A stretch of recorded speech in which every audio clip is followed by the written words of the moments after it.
성경을 읽으려고 서심해, 이런 제목으로 누가복음 강의를 이어가겠습니다. 하나님의 아들 예수 그리스도께서도 메시아로서 이 땅에서 공생의 일을 시작하시는 일은 그리 간단하지 않으셨습니다. 주님께서는 광야에서 40일간이나 금식을 하시는 긴 고통의 시간을 지나가셔야 됐고, 그리고 그 정점에서 마귀에게 시험까지 받으셔야만 했던 이런 시간들을 그분이 지나가셔야 했습니다.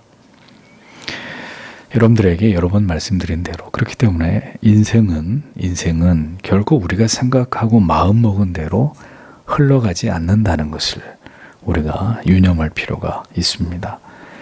하나님께서는 반드시 우리가 거쳐가야 하고 지나가야 하는 모든 과정들을 다 지나가도록 섭리하시는 분이십니다.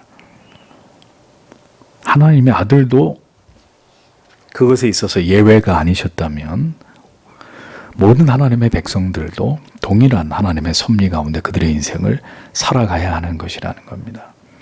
그렇게 우리를 인생 속에서 다듬어 가시고 세워 가시는 하나님 아버지시라는 겁니다. 그러므로 주께서 그러하셨던 것처럼 결국 신앙은 이 모든 과정을 성실하게 하나님과 하나님의 약속의 말씀을 의지해서 통과해야 되는 것이라는 것을 기억하고 주님께서 걸어가신 그 길을 쫓아가는 그런 우리들이 되어야 한다는 것입니다. 주님께서는 이제 마귀에게 받은 모든 시험을 물리치시고 이제 마침내 메시아로서의 공적인 생애를 시작하시게 됩니다. 그 공생의 시작을 성경의 누가복음이 기록하고 있는데 오늘은 그 첫 부분을 우리가 말씀을 통해서 생각을 해보려고 합니다. 자, 먼저 14절에서 15절을 다시 보십시오. 예수님께서 성령의 능력을 지니시고 갈릴리로 돌아가시자 그 소문이 주변에 있는 모든 지역에 두루 퍼졌다.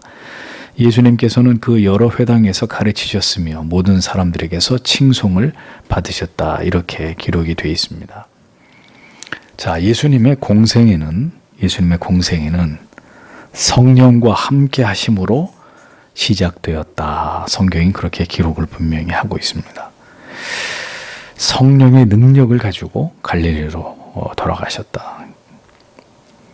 물론 이 땅에서의 그리스도의 모든 시간들이 분명히 성령과 동역하신 삶이었지만 성경은 이 시점에서 특별히 이제 그리스도께서 자신을 메시아로 드러내심으로써 복음을 전파하기 시작하실 때 더욱 성령께서 능력으로 이 땅에 성육신하신 성자 하나님을 돕고 계셨다라는 사실을 분명하게 보여주고 있습니다. 그리스도께서도 성령의 도우심으로 성령의 능력과 더불어 복음을 전하시고 메시아의 사명을 감당하셨다는 사실은 그러면 하나님의 백성들에게, 오늘을 살아가는 우리들에게 무엇을 교훈하시는 것이겠습니까? 신자의 모든 삶도, 이 땅에서의 하나님의 백성들의 모든 삶도 철저하게 성령께 의존되어야 하고 성령의 능력과 도우심을 견고하게 신뢰하면서 살아가야 된다라는 것을 말씀하고 있는 것입니다.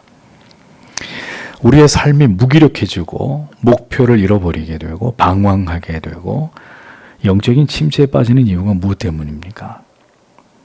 가지가 줄기에 접붙여져서 수액을 얻음으로 생명을 유지함 같이 우리가 그리스도를 항상 생각하고 그리스도 안에 거하기를 힘쓰면서 또 성령의 능력과 도우심을 의지하고 사모해서 살아가야 되지만 우리가 이런 모든 경건의 능력과 영적인 것을 추구하는 삶을 게을리함으로써 성령과 멀어진 채로, 그래서 우리의 능력으로 우리에게 익숙한 삶의 관성을 따라서 세상에서 살아가려고 하기 때문에 그리스도인들이 영적으로 무기력해진단 말이죠.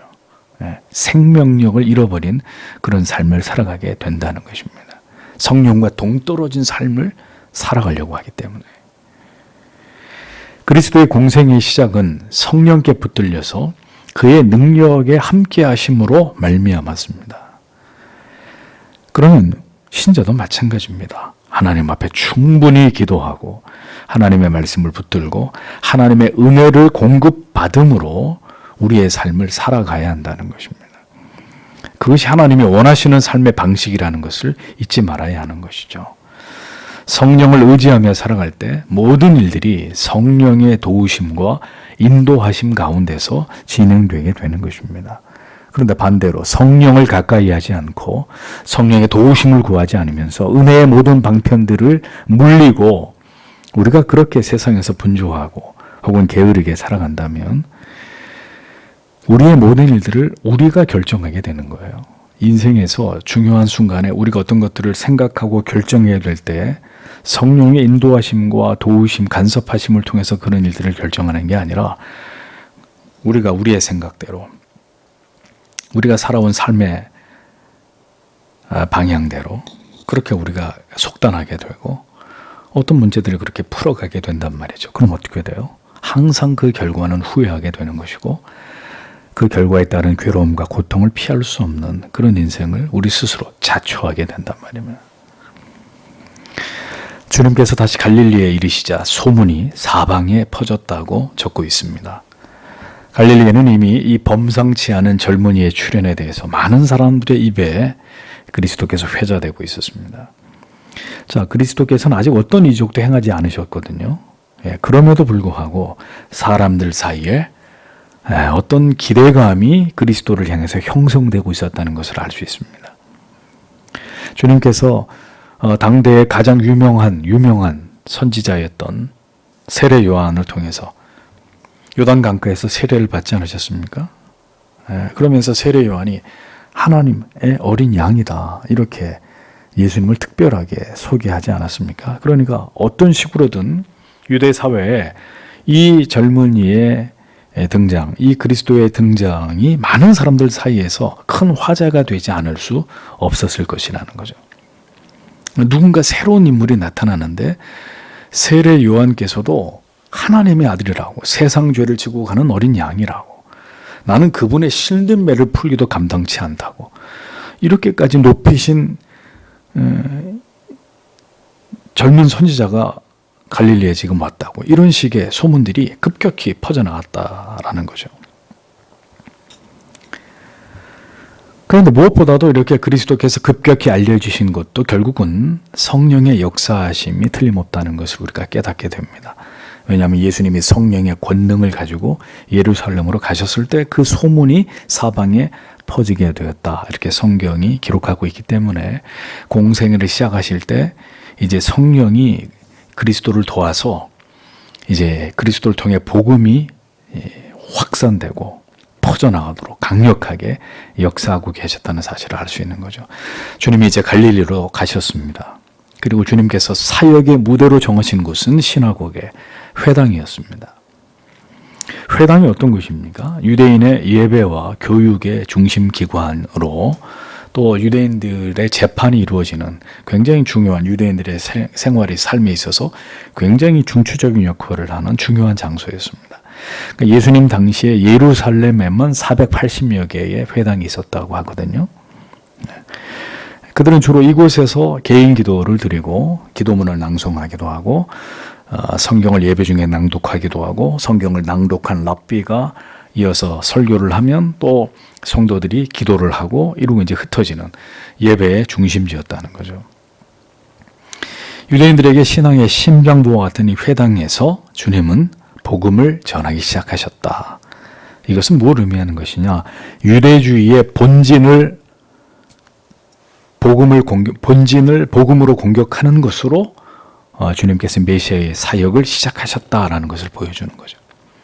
저 변두리에서부터 저 밖에서 이렇게 주님이 직접적인 어떤 그런 그 충돌을 피하면서 우회적으로 이렇게 사역을 시작하신 것이 아니라 유대인들의 가장 중심이 되는 그들의 심장부인 회당에 들어가셔서 주님이 이제 메시아로서의 사역을 시작하셨다는 겁니다. 복음을 전하시고 자신이 메시아라는 것을 밝히시는 무대로 주님이 삼으신 곳은 회당이었다. 그러면 회당에서 주님께서 내가 이제 뒤에 말씀드릴 내용처럼 내가 바로 메시아다라고 밝혔을 때 유대주의 종교 지도자들의 강력한 반발과 핍박에 대해서 주님이 전혀 예상하지 못하셨을까요? 주님은 충분히 그것을 알고 계셨을 것입니다. 그런데도 불구하고 주님은 우회로를 택하지 않고 전공법을 택하신 거죠. 유대주의의 이 그릇된 신앙을 격파하시는 것에서부터 새로운 질서와 새로운 언약을 세우시고, 그리고 율법 아래서 고통당하던 모든 영혼들을 그리스도 자신에게 인도하시는 일을 주님께서 시작하고자 하셨다는 것입니다. 그리스도인은 진리를 전하고 진리의 편에 서는 일에 있어서 절대로 비굴하거나 주저해서는 안 됩니다. 자기를 감추는 자들이 되어서는 안 됩니다. 예수님께서도 그리하셨듯이 우리는 당당히 복음의 십자가의 능력을 믿고 의지하면서 이것이 복음이라고, 이것이 참된 진리라고, 이것이 구원과 영생 얻는 길이라고 세상을 향해서 세상의 어느 곳에서든지 이 복음을 외칠 수 있는 그런 사람들이 되어야 한다는 거죠. 진리가 아닌 것은 절대로 이것은 진리가 아니라고 말할 수 있어야 하고, 복음이 아닌 것은 이것은 복음이 아니라고 담대히 외치면서 스스로 자신들이 죄인인 것을 인정하지 않고 거부하는 모든 인본주의적인 사상과 철학과 세계관에 물들어 있는 사람들의 그 양심에다 대고 복음으로 그들을 저격하고, 그러면서 진리가 아닌 것들과 싸워 나아가야 되는 사명이 바로 우리에게 있다라는 것을 우리가 기억해야 된다는 것입니다. 그리스도는 두려워하지 않으셨습니다. 점점 이 세상에 진리와 진리가 아닌 것의 경계가 허물어지고 있습니다. 의와 불의의 경계가 허물어지고 있고, 선과 악의 경계가 모호해지고 있습니다. 사람들은 무엇이 진정한 진리인지에 대해서 알고 싶어 하지도 않습니다. 피곤해합니다. 그런 시대일수록 우리는 어떻게 해야 되죠? 참된 복음을, 참된 진리를 외쳐야 되는 거죠. 예수님께서는 스스로 적들에게 둘러싸이게 될 호랑이 굴로 들어가신 것입니다. 왜냐하면 그분은 절대로 그들을 두려워하는 분이 아니셨기 때문이죠. 옛말에 호랑이를 잡으려면 호랑이 굴로 들어가야 된다는 말처럼 주님께서는 성큼성큼 그 유대주의자들의 아지트인 그들의 본진인 회당으로 들어가신 것입니다. 언제나 진리를 가지고 여러분 담대하게 세상과 맞설 수 있는 우리들이 되기를 기도해야 합니다. 주님처럼 용기 있게 복음을 전할 수 있는 그리스도의 제자가 되기를 소망해야 되는 것이죠. 자, 그리스도께서 여러 회당에서 복음을 가르치기 시작했다고 했습니다. 한 곳만이 아니었습니다. 예루살렘에 약 300개 가까운 회당, 사역을 하시면서부터 회당들을 찾아다니시면서 마치 옛날에 무슨 도장 깨기 하듯이 말이죠. 회당들만 찾아다니시면서 주님이 복음을, 자신이 메시아라는 것을 밝히기 시작하셨다는 거죠. 회당에서 복음을 가르치기 시작하자 놀라운 반응이 일어나기 시작합니다. 여러 회당에서 가르치시며 뭇 사람에게 칭송을 받으시더라, 이렇게 기록이 되어 있습니다. 칭송을 받으셨다 칭송을 받으셨다라고 번역된 이 헬라어 원문의 독사조메노스라는 헬라 말이, 여기서 독사조라는 단어는 영광을 받으시면서 이런 의미거든요. 그러니까 주님께서 복음을 전하기 시작하자 즉시 주께서는 메시아로서의 영광을 받으시게 되는 일들이 일어나게 되었다고 성경이 기록을 하고 있는 것입니다. 주님께서 정하신 복음을 들어서 구원을 받기로 정해진 자들로부터 그리스도의 복음은 즉각적인 반응을 일으키기 시작했다는 거죠. 물론 강력한 회심의 역사도 일어났지만 강력한 이제 반발도, 핍박도, 박해도 일어나게 됐죠. 아무튼 그리스도가 이제 메시아로서 복음을 전하기 시작하자 주님이 영광을 받으시는 일들이 일어나기 시작했다.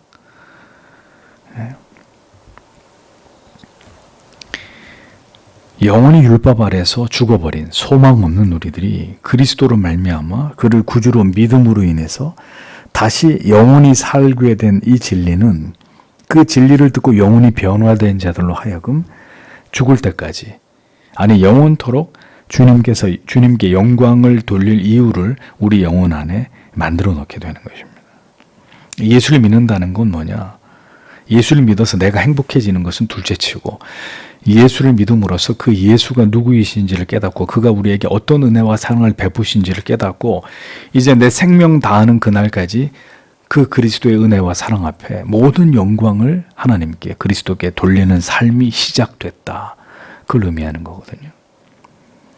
예수를 믿는다고 하면서도 주님께 하나님께 영광을 돌리는 데는 관심이 없고 예수를 믿어서 내가 잘 되는 데만 관심을 가진 사람의 신앙, 그들의 믿음, 성경이 말씀하고 있는 믿음과는 다른 것입니다.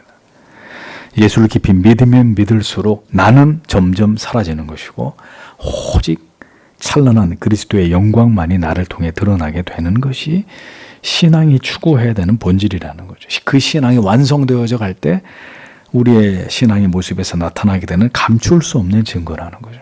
이게 거꾸로 되어 있는 거죠. 예수를 더 잘 믿으면 잘 믿을수록 하나님께 그리스도의 영광을 드러내는 게 아니라 전부 다 자기 영광을 드러내려고 한다 이거죠. 자기 의를 드러내려고 한다 이거죠. 신앙이 뭔가 잘못되어 있다는 것을 보여주는 겁니다. 모든 영광과 존귀와 감사와 찬양을 주께 올려드릴 결코 잊을 수 없는 이유를 그 영혼 안에 새겨놓게 되는 것이 그리스도의 복음을 들음으로써 일어나게 되는 일이라는 거죠. 그리스도의 은혜가 더 깊이 이후의 영혼 가운데 말씀을 통해 각인되면 각인될수록 더욱 주를 뜨겁게 사랑할 동기와 목적과 이유는 더 분명해지는 것이고 이것은 더 한 성도의 영혼 안에서 확고해지는 것입니다. 그래서 그의 삶의 목표를 보면 정확하게 하나님을 기쁘시게 하려고 하는 그 삶의 목표가 그의 삶 속에서 선명하게 드러나게 되는 거죠. 그게 그리스도인의 삶이라는 겁니다. 그렇게 될 때 모든 삶의 목적과 이유가 오직 하나님께 영광을 돌리기 위해 존재하는 것으로 우리의 영혼 가운데 이것이 선명하게 새겨지게 되는 것이라는 겁니다. 자, 복음이 선포되자 많은 사람들에게서 영광을 받으시는 일들이 이 땅에 오신 하나님의 아들 메시아에게 일어나기 시작했다는 거죠.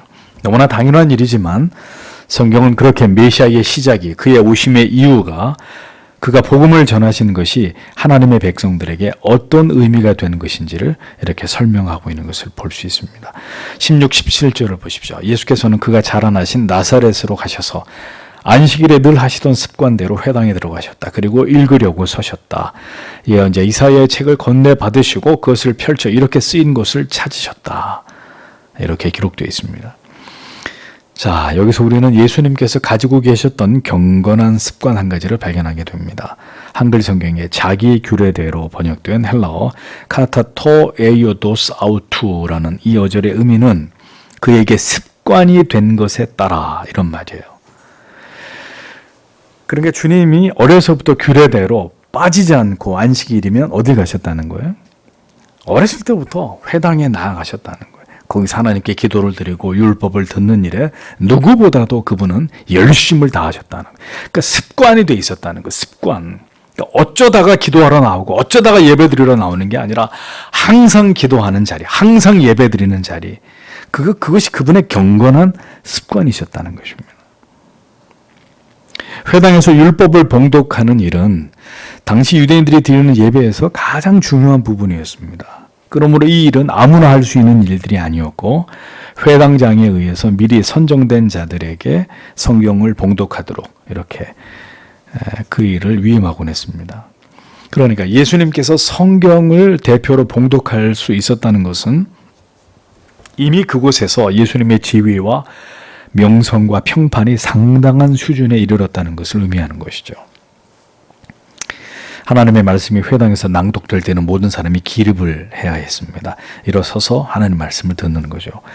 그래서 예수님께서는 그날 하나님 말씀을 봉독할 수 있는 자격을 얻으셔서 순서에 따라서 구약의 말씀을 받들어 읽게 되셨는데 그날 주님께서 봉독하실 성경은 이사야 두루마리였던 겁니다. 주님은 그것을 건네받으시고 이사야의 말씀 가운데서 어떤 구절을 의도적으로 찾으셨습니다. 이때까지만 해도 예수님을 사람들은 구약의 율법에 매우 정통한 한 젊은 랍비나 혹은 새로운 선지자 정도로 이렇게 생각을 하고 있었을 것입니다. 그런 상황에서 이제 주님께서는 이사야의 한 부분을 읽어 내려가기 시작하셨습니다. 18절에서 19절을 보면 주님의 영이 내게 임하셨다. 이것은 주님께서 내게 기름을 부으셔서 가난한 사람들에게 기쁜 소식을 전파하게 하려는 것이다. 주님께서는 포로된 사람들에게는 자유를, 눈먼 사람들에게는 눈 뜰 것을 선포하며 억눌린 사람들을 자유케 하고 주님의 은혜로운 해를 선포하도록 하기 위해 나를 보내셨다. 이렇게 기록하고 있습니다. 자, 주님께서 이사야 성경에서 읽으신 말씀은 바로 이사야 61장 1절과 2절의 말씀이었습니다. 이 구절이 그날 안식일에 읽혀질 구절로 미리 정해졌는지 아니면 주님께서 의도적으로 이 구절을 찾아내셨는지는 정확히 알 수 없는데, 다만 주님께서 그날 작심하시고 이사야에 기록된 바로 이 부분이 어떤 부분이에요? 이사야가 예언한 메시아에 대한 예언을 정확하게 주님이 지목해서 읽으셨다는 점입니다. 주님께서는 메시아에 대한 예언된 말씀을 인용하시면서 바로 자신이 이를 위해서 이 땅에 오신 것을 공포하고 계셨습니다. 자, 이사야의 예언을 통해서 소개하시는 메시아이신 예수님이 어떤 분이십니까?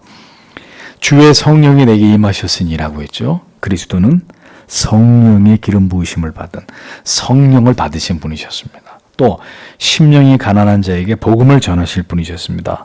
이사야에 가난한 자에게 복음을 전하게 하시려고 이렇게 기록되어 있거든요.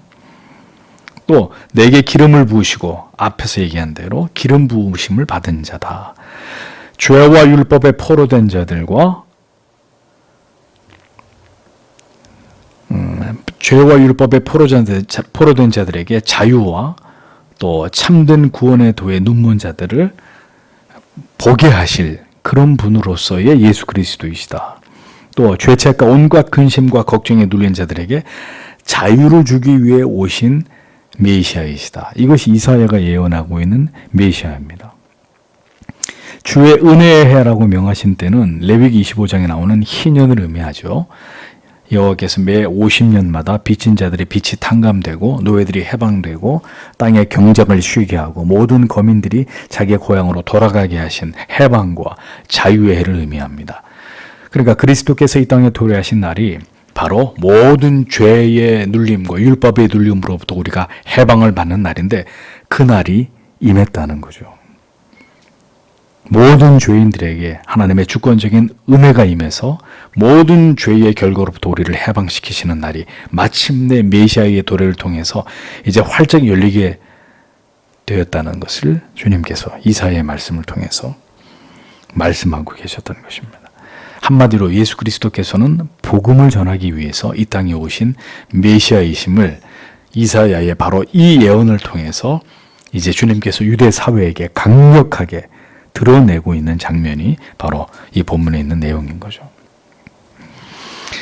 그리고 나서 이제 주님이 폭탄 선언을 하십니다. 21절에 예수님께서는 책을 접어서 시중 드는 자에게 돌려주시고 자리에 앉으셨다. 회당에 있는 모든 사람의 눈이 예수님께로 쏠렸다. 예수님께서 그들에게 말씀하기 시작하셨다. 오늘이 성경이 너희가 듣는 가운데서 이루어졌다. 이렇게 기록이 되어 있습니다. 자, 영화의 한 장면 같은 일이 그곳 회당에서 일어났습니다. 이사야의 메시아에 대해 예언한 부분을 주님께서 정확히 읽으시고 난 다음에 이제 자기의 정체를 말씀하시는 순간이었습니다. 그 두루마리 성경을 사원에게 넘겨주시고 그 다음에 유대 회당에서 드려지는 예배에 의하면 성경을 다 랍비가 읽고 나면 자리에다 앉는 거예요. 랍비도 앉고 다 앉아서 이제 말씀의 강론을 듣기 시작하는데 주님이 자리에 앉으시고 나자 이제 저 이사야의 말씀을 읽은 랍비가 저 젊은 선지자가 무슨 얘기를 우리에게 할까 하고 회당 안에 있는 모든 사람들이 예수님께 집중을 하고 있었단 말이에요. 일반적으로 회당에서 이 다음에 보여지는 그림은 성경을 봉독하고 난 다음에 그 말씀을 봉독한 랍비가 그에 관한 이제 설교를 시작하는 일이 이어졌었습니다. 따라서 이사야의 예언을 읽은 나사렛에서 온 젊은 랍비가 무슨 말을 할까? 사람들이 귀를 기울이고 있었던 거죠. 그때 예수님의 첫 마디가 이것이었습니다. 방금 읽은 이 글이 오늘날 너희 귀에 응하게 되었다. 이 기록된 예언이 바로 오늘 너희에게 성취되었다. 주님께서 이 위대한 복음을 선언하셨습니다. 이 말씀이, 이 위대한 구원의 복음이 오늘 너희들의 영혼 안에서 이루어진 날이다. 여러분, 주님께서 이 땅에 오셔서 이 선언을 하지 않으셨다면 우리는 모두 영원한 지옥의 형벌을 피할 수 없는 자들이 되었을 것입니다. 이 자리에 있는 저와 여러분, 우리 각자의 영혼 가운데 찾아오셔서 이 복음이 오늘 우리 안에서 이루어졌음을 믿게 하시고 그로 인해서 새로운 삶을 살아가도록 우리에게 그리스도께서 은혜를 베풀어 주시지 않았다면 여기 있는 저희 모두는 영원한 저주와 형벌 아래서 고통당할 수밖에 없는, 끝없는 고통과 저주를 당할 수밖에 없는 죄인들이었을 것입니다. 그러니까 우리는 모두 이 선언을 들은 자들이고 그리고 앞으로 들어야 될 자들인 거죠. 이 생명의 선언, 이 구원의 선언, 이 영생의 선언을 듣게 될 자들, 그들이 바로 하나님의 택하신 백성들이라는 것입니다.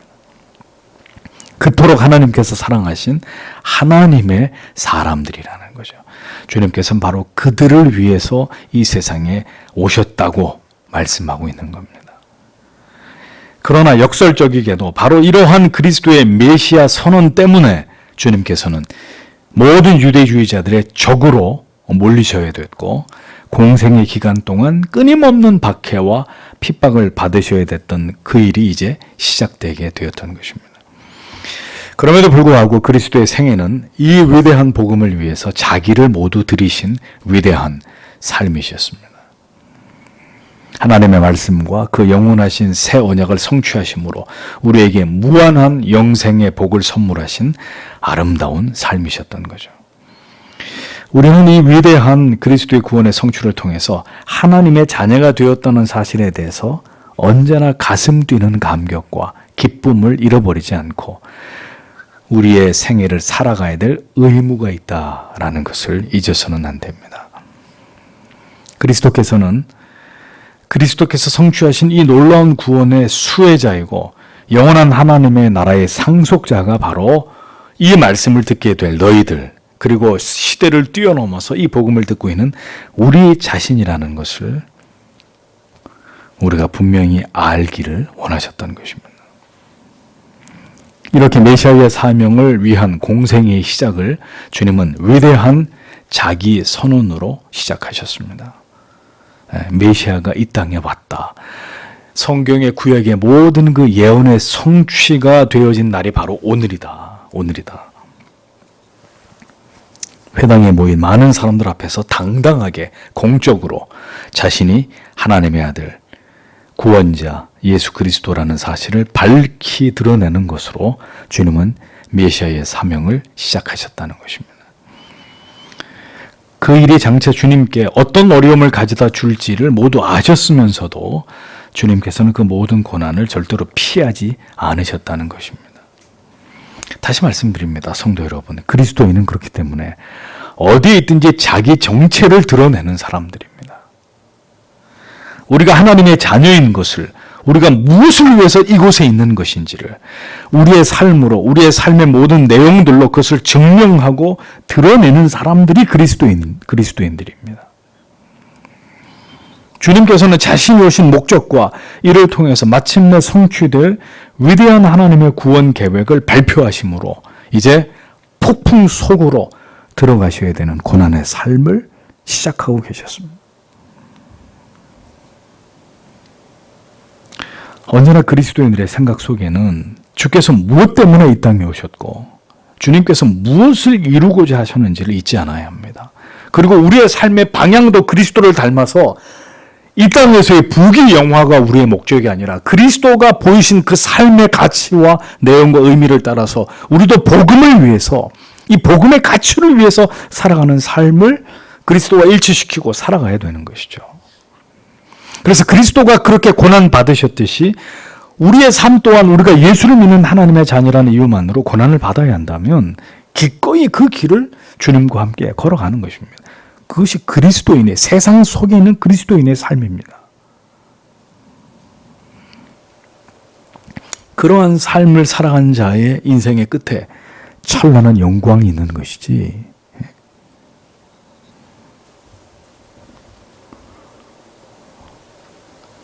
우리가 주님의 뒤를 따라가는 삶을 이 땅에서 살아가게 된 것이 우리에게 얼마나 큰 특권이고 은혜이고 감사의 이유인지를 우리가 그것을 분명히 하나님의 말씀 안에서 날마다 깨닫고 발견해야 그리스도인의 삶을 살아갈 수 있는 것입니다.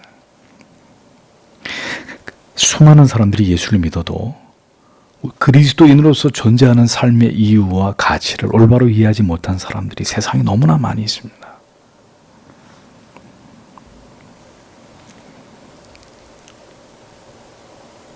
오늘도 우리가 누구를 위해서 살아가는 삶인가? 내가 무엇을 위해서 살아가는 삶인가? 이것을 깊이 생각해야 합니다. 그리스도께서 무엇을 위한 삶으로서의 이 땅에서 그가 메시아로서 고난으로 점철된 그러한 생애를 그분이 사시는지를 생각하면서 오늘 나의 삶은 무엇을 목표하는 삶인가? 끊임없이 그리스도와 대입해서 우리의 삶의 방향과 그 내용을 우리가 결정해 나가야 된다는 것을 잊지 말아야 합니다. 하나님의 말씀을 이루시기 위한 그리스도의 생애이셨습니다. 주님께서 자기 자신이 메시아임을 선포하신 것은 자기 말로 하신 것이 아니었습니다. 회당에서 성경을 펴서 두루마리 성경의 말씀을 펴서 이사야에 예언되어 있는 자신에 대한 예언을 낭독하시는 것으로 자, 이 하나님의 말씀이 오늘 너희 안에서 이루어졌다. 내가 바로 이 예언의 말씀을 성취하기 위해 이 땅에 온 메시아다. 하나님의 말씀을 이루시기 위한 그 하나님의 말씀의 영광을 드러내기 위한 메시아의 삶의 출발이었다라는 것을 누가복음이 우리에게 보여주고 있는 거죠. 여러분, 우리의 삶의 목적이 뭡니까? 우리의 삶의 가치가 무엇입니까? 그리스도인은 이 땅에서 뭘 위해서 사는 것입니까? 환난과 박해가 다가오고 있는 이 시대이지만 오늘 우리의 모든 삶도 하나님의 말씀을 그 언약을 성취해 나아가는 삶으로 하나님께 영광을 돌리는 그런 의미 있는 삶이 되도록 우리의 삶의 초점을 거기에 맞춰야 하는 것입니다. 그러니까 우리의 삶의 초점을 거기에 맞춰야 하니 오늘도 어떻게 해야 돼요? 주 앞에 나와서 하나님, 예수 그리스도시여 내 삶에 어떤 어려움과 불이익과 핍박과 고난이 있다 할지라도 이 하나님의 위대한 진리의 말씀의 영광을 이 하나님의 말씀의 탁월함을 드러내게 함에 있어서는 추워도 하나님 내 자신이 비겁하거나 비굴하지 않도록 연약한 믿음으로 주저하는 일이 일어나지 않도록 오늘도 하나님 내 영혼을 붙들어 주십시오. 우린 그렇게 기도할 수밖에 없는 거예요. 왜냐하면 우리의 삶의 그 방향이 너무나 분명하기 때문에 우리의 존재하는 목적과 이유가 그 하나님의 뜻을 이루기 위한 것이고 그 하나님의 말씀이 성취되기 위함이고 그 언약이 우리를 통해 성취되는 삶으로 하나님께 영광을 돌리는 것이라면 우리가 살아가야 되는 삶의 그 내용이 분명해지잖아요. 근데 그렇게 살려니까 어렵거든요. 고난을 당해야 되고 사람들의 멸시와 비웃음을 받아야 되는 것이고 믿음으로 어떤 것들을 선택하기 위해서 반드시 그 대가를 지불해야 되는 삶들이 끊임없이 우리에게 뒤따라오게 되는 것이고 그럼 그런 모든 삶을 그리스도인으로서 이 땅에서 살아내려면 뭐가 있어야 돼? 믿음이 있어야 된단 말입니다. 그런데 그 믿음이 그냥 하늘에서 뚝 떨어지냐고요? 아니잖아요.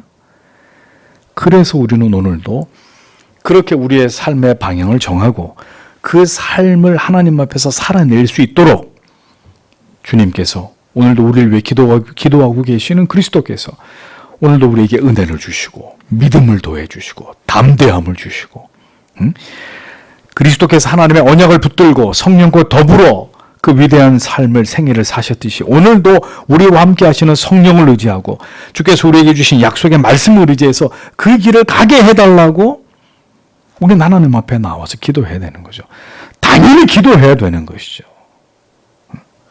그리고 이런 말씀을 또 듣고 또 들어서 우리의 마음을 고정시키고 확고하게 붙들어야 되는 것이고